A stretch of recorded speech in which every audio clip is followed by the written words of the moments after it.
Assalamualaikum warahmatullahi wabarakatuh. Kepada Ibu Tutut Tugianti M. Hum yang saya hormati, di sini saya akan menjelaskan tentang PowerPoint fonologi dan materi yang saya ambil yaitu analisis penerapan bunyi vokal. Dan materi yang saya ambil dari buku Fonologi karya Abdul Khair. Pertama-tama, perkenalkan dulu, nama saya adalah Afdila Lailatul Husna. Saya dari kelas PBSI 2B dengan NIM 21010400036. Baik, mari kita bahas tentang latar belakang masalah.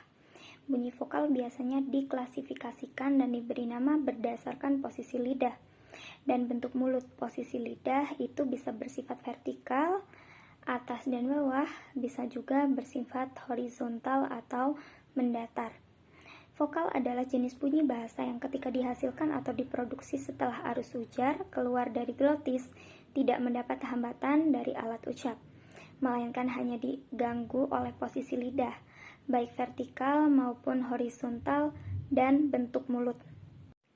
Lalu pada rumusan masalah yang pertama, penulis membahas bagaimana siswa dapat mengklasifikasikan bunyi-bunyi vokal dalam percakapan sehari-hari menurut buku fonologi bagian bagan vokal. Yang kedua, bagaimana siswa dapat menyebutkan struktur vokal dalam percakapan sehari-hari. Dan yang ketiga, bagaimana siswa dapat mengucapkan vokal secara benar, melatih vokal dengan bentuk-bentuk mulut saat pengucapan vokal itu sendiri. Lalu pada tujuan penulisan, yang pertama untuk mengetahui kemampuan siswa dalam mengaplikasikan atau mempelajari bagan vokal melalui buku fonologi, dan yang kedua untuk mengetahui kemampuan siswa dalam mengucapkan bunyi vokal secara benar, dan yang ketiga untuk mengetahui kemampuan siswa dalam memfungsikan vokal dalam sehari-hari melalui buku fonologi. Lalu pada manfaat penulisan, ada bagi siswa dan bagi guru. Tentunya manfaatnya untuk menambah wawasan dan pengetahuan tentang vokal, dan penelitian ini dapat bermanfaat untuk meningkatkan pengetahuan mengenai bunyi vokal dan menjadi bahan sebagai acuan untuk pembelajaran bahasa Indonesia. Lalu pada landasan teoritis, fonologi adalah bagian tata bahasa atau bidang ilmu bahasa yang menganalisis bunyi bahasa secara umum. Fonologi mempunyai dua cabang ilmu yaitu fonetik dan fonemik. Fonetik adalah bagian fonologi yang mempelajari cara menghasilkan bunyi bahasa atau bagaimana suatu bunyi bahasa diproduksi oleh alat ucap. Lalu pada bab pembahasan, landasan teori yang dimuat oleh penulis mencangkup materi yang akan menjadi pokok pembahasan penulis dalam materi fonologi dan buku fonologi. Oke, materi yang dibahas, yang pertama ada tinggi rendahnya posisi lidah, kedua maju mundurnya lidah, yang ketiga vokal yang sudah disederhanakan, keempat struktur, dan kelima bentuk mulut.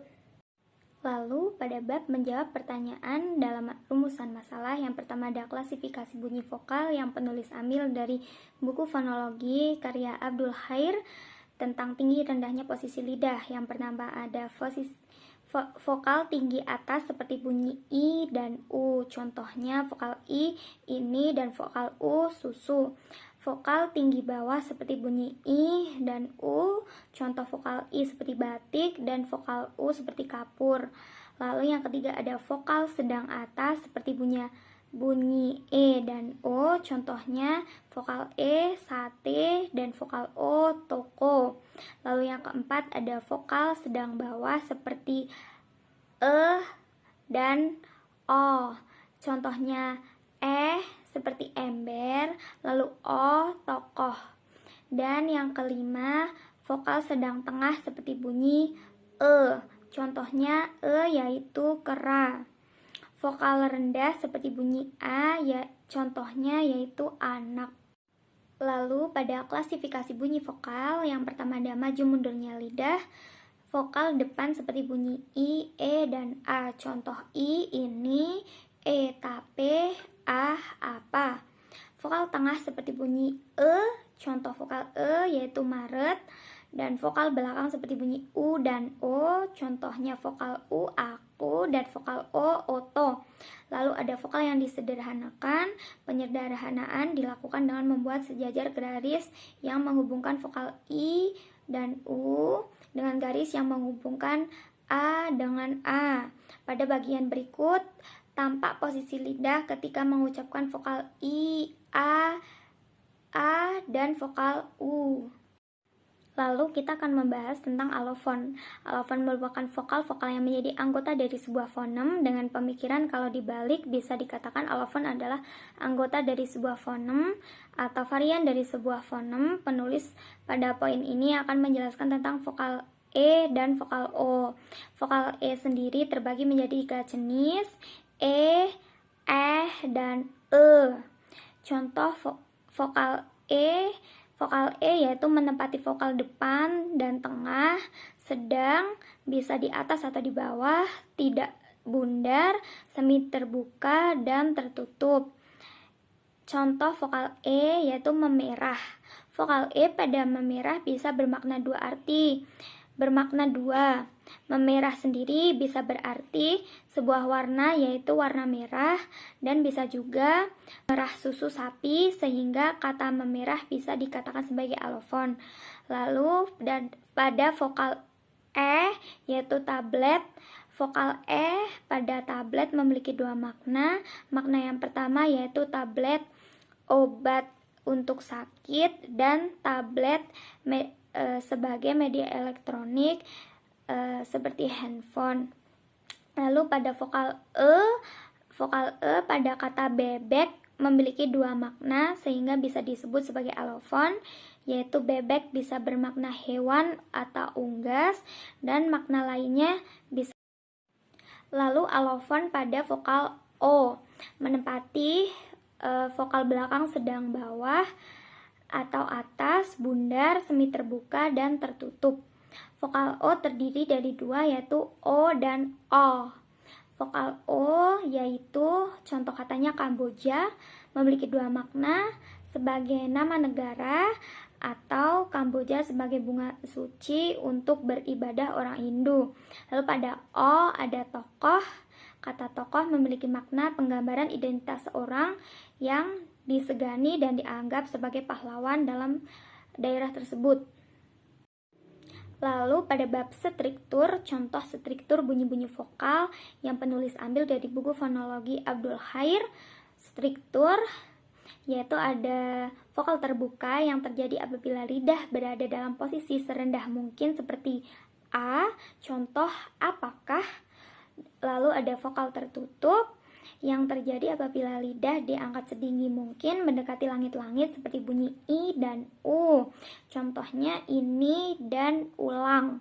Lalu ada vokal semi tertutup yang terjadi apabila lidah diangkat dalam ketinggian sepertiga di bawah vokal tertutup seperti bunyi E, bunyi E, dan bunyi O. Contohnya enak, Maret, dan bola. Vokal semi terbuka yang terjadi apabila lidah diangkat dalam ketinggian sepertiga di atas vokal yang paling rendah seperti bunyi E dan O. Contoh karet dan tokoh. Lalu pada bagian bentuk mulut, vokal dapat dibedakan menjadi beberapa kriteria. Yang pertama yaitu vokal bundar, yaitu vokal yang diucapkan dengan bentuk mulut membundar. Dalam hal ini ada yang bundar terbuka seperti bunyi O dan bundar tertutup seperti O dan U. Vokal tak bundar yaitu vokal yang diucapkan dengan bentuk mulut tidak membundar melainkan terbentang melebar seperti bunyi I, bunyi E, dan bunyi E. Vokal netral yaitu vokal yang diucapkan dengan bentuk mulut tak bundar dan tidak melebar. Lalu pada bab kesimpulan dan saran, kesimpulannya dari makalah ini dari makalah yang sudah penulis buat, dapat disimpulkan bahwa vokal sangat berperan penting dalam berkomunikasi, apalagi manusia. Vokal selain melatih dan membuat nada bicara kita semakin bagus, juga dengan adanya bunyi vokal memudahkan kita mengetahui makna sebuah bahasa. Saran di sini diharapkan makalah ini dapat bermanfaat bagi para pembacanya dan bisa menambah wawasan mereka tentang bagan dan bunyi vokal. Lalu pada bab lampiran, saya mengambil materi ini dari buku Fonologi Bahasa Indonesia karya Abdul Khair yang terbit di Jakarta, tepatnya di Rineka Cipta pada tahun 2009. Sekian yang dapat saya jelaskan tentang bagan vokal. Terima kasih dan semoga dapat bermanfaat. Wassalamualaikum warahmatullahi wabarakatuh.